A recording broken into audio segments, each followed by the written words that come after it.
fokusnya ya. Iki kocone kamera mburi dereng kepiran. Enggak, ya genah sih tapi kok nggak fokus ini.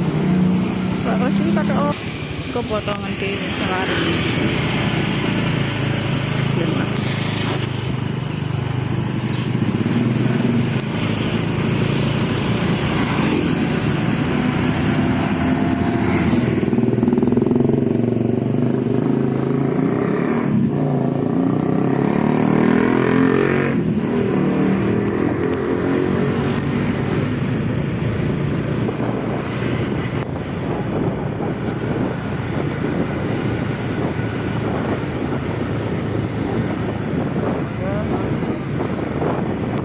Ini ngesor ringin nih. Bayu angker.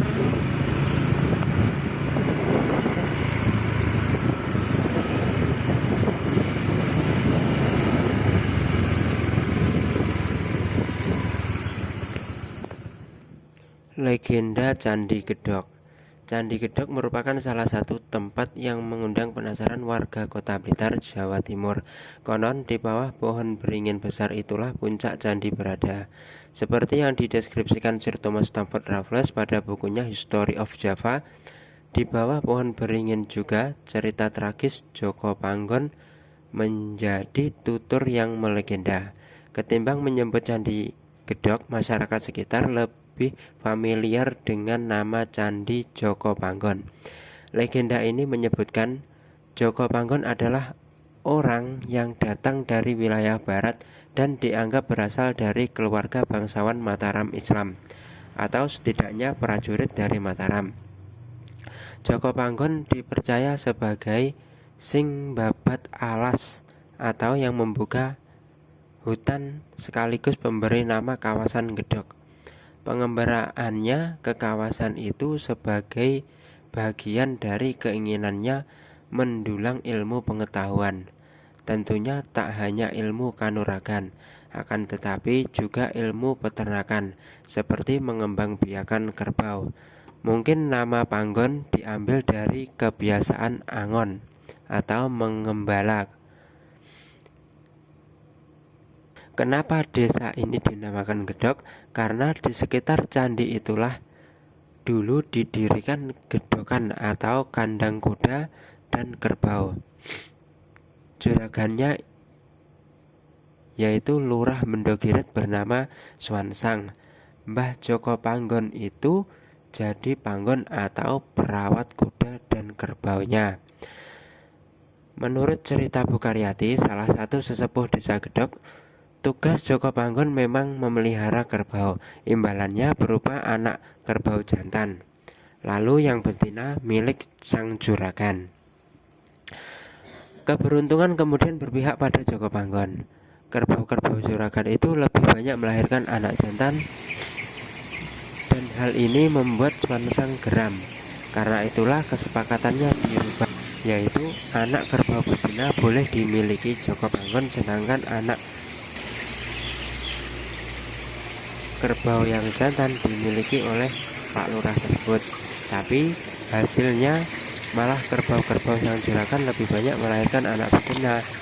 Karena geram, sang juragan Swansang memerintahkan sejumlah orang untuk membunuh Joko Panggon. Caranya, tangan dan kaki Joko Panggon diikat lalu dimasukkan ke dalam sumur tua di kompleks Candi Gedhog. Saat itu hanya anjing peliharaan Joko Panggon yang mengetahui keberadaan jasadnya. Anjing itu kemudian masuk ke dalam sumur mencari jasad Joko Panggon. Akan tetapi setelah ditunggu lama, si anjing tidak juga muncul ke permukaan.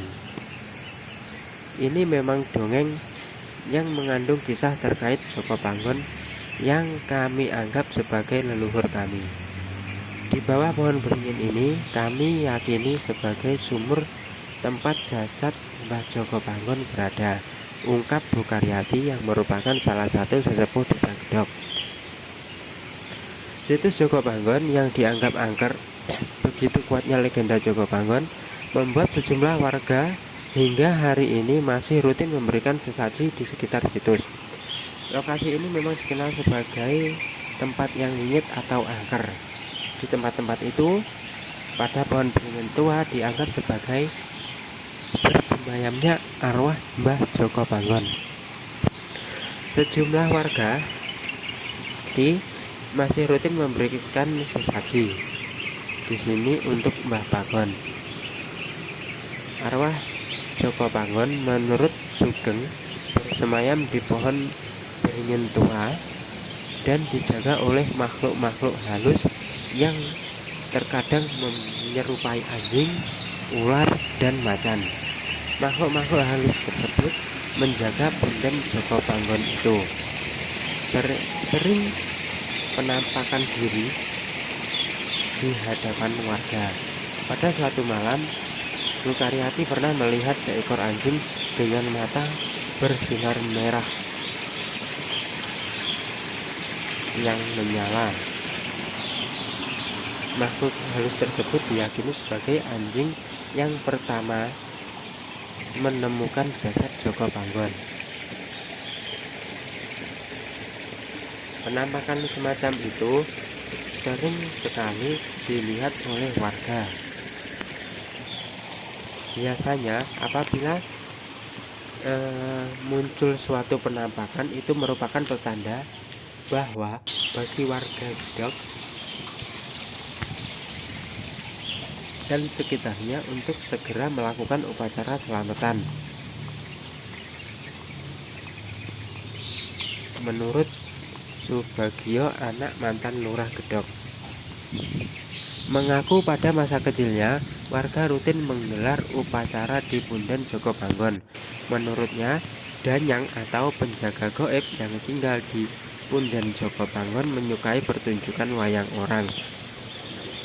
Warga rutin menggelar upacara di punden Joko Panggon untuk menghormati leluhur dan meminta berkat keselamatan. Sekian di Gedog, semoga dapat memberikan wawasan serta bermanfaat bagi para pemirsa channel YouTube ini. Harapan kami semoga situs-situs yang ada di Indonesia, khususnya di Blitar, terus terjaga dan lestari. Sekian, terima kasih. Sampai jumpa di video-video selanjutnya. Jangan lupa like, share, dan subscribe-nya agar channel ini dapat terus berkembang dan memberikan manfaat bagi para pecinta sejarah Nusantara. Terima kasih. Wassalamualaikum warahmatullahi wabarakatuh.